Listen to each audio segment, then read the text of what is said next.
یہ ویڈیو نہایت ہی انٹرسٹنگ ہونے والی ہے۔ اس میں ہم انجینئر محمد علی مرزا کی حقیقت آپ کو بتائیں گے۔ انجینئر صاحب، آپ علماء کرام پر تنقید کرتے ہیں، ان پر الزامات لگاتے ہیں، اور اولیاء کرام پر آپ نے بہت زیادہ الزامات لگائے ہیں، اور آپ علماء کرام کو مختلف چیلنجز بھی کرتے ہیں۔ جب آپ کو کوئی مناظرے کے لیے کہتا ہے تو آپ اپنی بل میں گھس جاتے ہیں۔ پہلے تو آپ علماء کرام پر تنقید نہ کریں اور اولیاء کرام کے بارے میں جھوٹے الزامات نہ تراشیں۔ اگر آپ اس طرح کے کام کرتے ہیں پھر علماء کرام کا تو حق بنتا ہے نا کہ آپ کے ساتھ بیٹھیں اور آپ کے لگائے گئے الزامات کا رد کریں۔ اب آپ کو مفتی راشد محمود رضوی صاحب یہ بتائیں گے کہ انجینئر محمد علی مرزا مناظرہ کیوں نہیں کرتا۔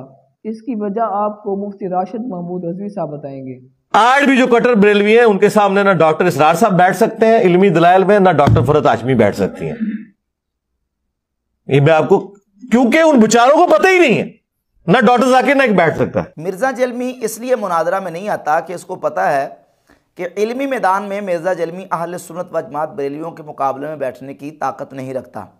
خود اپنی زبان سے مرزا جلمی نے اس بات کا اقرار کیا ہے اور کہا کہ آج بھی کٹر بریلوی جو ہے نا، ان کے سامنے علمی دلائل میں نہ ڈاکٹر اسرار صاحب بیٹھ سکتے ہیں، نہ فرحت ہاشمی اور نہ ڈاکٹر ذاکر نائک۔ آج بھی جو کٹر بریلوی ہیں ان کے سامنے نہ ڈاکٹر اسرار صاحب بیٹھ سکتے ہیں علمی دلائل میں، نہ ڈاکٹر فرحت ہاشمی بیٹھ سکتی ہیں۔ یہ میں آپ کو، کیونکہ ان بچاروں کو پتہ ہی نہیں ہے، نہ ڈاکٹر ذاکر نائک بیٹھ سکتا ہے۔ اب چونکہ ڈاکٹر اسرار مرزا جلمی کے 2 گھنٹے کے استاذ ہیں۔ ہر شخصیت کے کوئی نہ کوئی استاد ہوتے ہیں۔ کبھی آپ اپنی گفتگو میں کہتے ہیں کہ ڈاکٹر اسرار صاحب میرے استاد، کبھی آپ کہتے ہیں پیر نصیر الدین نصیر رحمۃ اللہ علیہ جو ہیں وہ میرے استاد۔ تو ایکچولی میں آپ شاگرد ہیں کن کے؟ ڈاکٹر اسرار صاحب سے میری 2 گھنٹے کی ملاقات میں نے ان سے اتنا کچھ سمیٹا جو شاید 2 سال میں لوگ نہ سمیٹ سکتے ہوں۔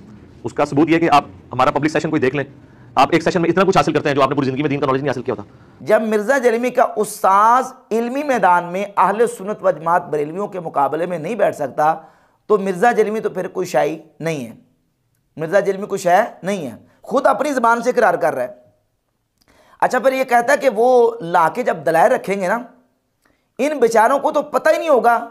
اچھا، ان میں سے یہ بھی نکلتا ہے، اچھا یہ والی حدیث بھی موجود ہیں، منہ اڑ کے بہ جان گے۔ وہ لا کے جب دلائل رکھیں گے ان بچاروں کو پتہ ہی نہیں ہوگا، اچھا اس میں سے یہ بھی نکلتا ہے، اچھا یہ والی حدیثیں بھی موجود ہے، منہ اڑ کے بیٹھ جان گے۔ مرزا جلمی اہل سنت و جماعت بریلوی علماء کے مقابلے میں اس لیے نہیں بیٹھتا کہ اسے پتہ ہے کہ جب یہ مقابلے میں بیٹھے گا تو پھر یہ منہ اڑ کے بیٹھ جائے گا۔ مرزا جلمی علمی دلائل میں ان کے جوابات نہیں دے سکتا۔ یہ ساری چیزیں مرزا جلمی پہ خود فٹ ہوتی ہیں۔ یہ مناظرہ میں کیوں نہیں آتا، یہ سامنے کیوں نہیں بیٹھتا؟ اس لیے کہ اسے پتہ ہے کہ پھر اس کے بقول یہ منہ اڑ کے بیٹھ جائے گا، یہ جواب نہیں دے سکے گا۔ اور پھر کہتا ہے کہ اس لیے آپ دیکھیں گے جب کبھی مناظرے ہوتے ہیں کتے کی طرح کرتے ہیں بریلوی، اہل حدیثوں کی بھی اور دیوبندیوں کی بھی۔ اسی لیے آپ دیکھیں جب کبھی مناظرے ہوتے ہیں کتے کی کرتے ہیں بریلوی، اہل حدیثوں کی بھی دیوبندیوں کی بھی۔ بریلوی جب مناظرہ کے لیے آتے ہیں تو بریلوی کتے کی طرح کرتے ہیں۔ مرزا جلمی کو پتہ ہے کہ اگر یہ مناظرہ میں آ گیا اور یہ سامنے بیٹھ گیا تو مرزا جلمی جواب دینے کی سخت نہیں رکھ سکے گا۔